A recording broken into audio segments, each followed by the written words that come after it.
Hey, and welcome to a video on how the logbooks within IDRONECT work.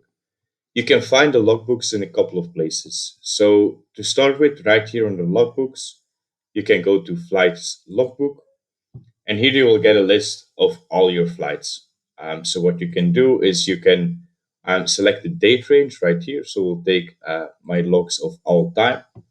Now you can see that I have quite a list.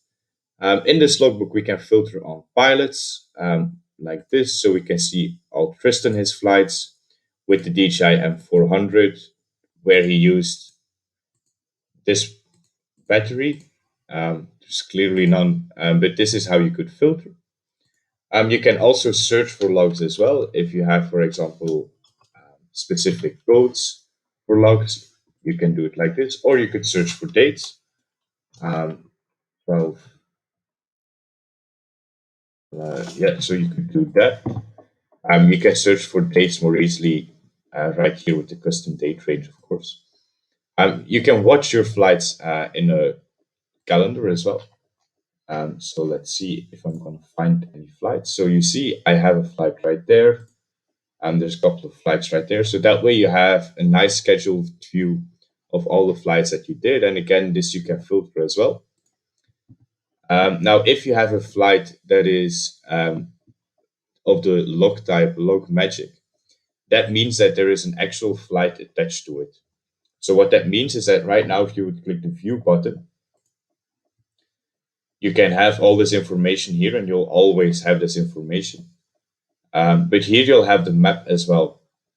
And here on the map, you'll be able to replay your whole flight. If you scroll a little bit to the bottom, there will be a play bar. So you can replay your flight right there. Here are all the breaches.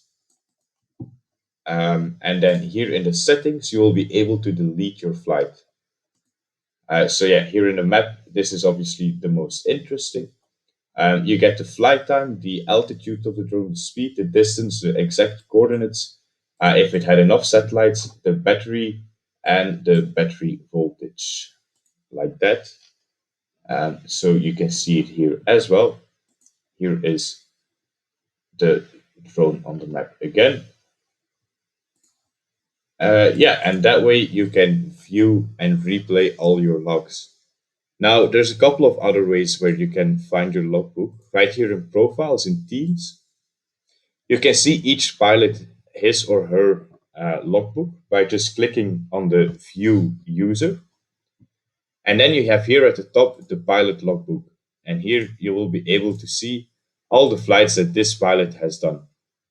Right here in drones, you can go look at it as well. You can go see here at the schedule or at the flights. You can see here at the flights. You can go to all time, and here you will see all the flights that this drone ever has done. Same goes for equipment. You can view equipment and then go to the flights, look at all time, and then see all the flights this equipment has done. So this flight has done 3 flights and has a total of 1,600 because of this crazy flight. Um, Let me see. What else you can do is you could go to a project, and here in a project for this aerial surveillance, we have flights as well. So here we can see all the flights for this project that we've ever done. And then if you go back, you can also go to an action. So let's take this one, for example. If you would go here, you can see all the flights that were for this specific action as well. So that's a easy way to filter all these kinds of things. And then, of course, last but not least, here in locations, if you go to a location, you can, of course, see the logbook of that location as well. So here you can see all the flights that happened on this location. Let me see if I can find a location that has some flights. Apparently, I haven't used them a lot, but here you could see all the flights that are linked to a specific location. I think that was it for the logbook. So if you have questions about it, let me know.